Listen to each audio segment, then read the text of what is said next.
for if any large investor were to sell. That these are not also companies which are very poor in terms of their either corporate governance or in terms of their economic outlook.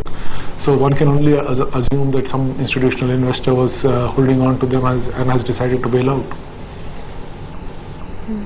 Are there any rate-sensitive names that you would be bullish on now, Anand, in terms of either sectors or stock-specific action in the run-up to the policy and post that as well? I think it's not very advisable to try and game things like policy, because you're trying to guess something which you have no control over, and which unfortunately in this case even the policy makers perhaps don't have control over. Therefore, I think it's not very sensible to try and game that. The better way to look at it were to be that the likely trend in the interest rates is likely to be up or down over the next 6 months or 6 months or a year. And and therefore which companies would likely benefit. And I would argue that at this stage it is better to be cautious rather than be brave.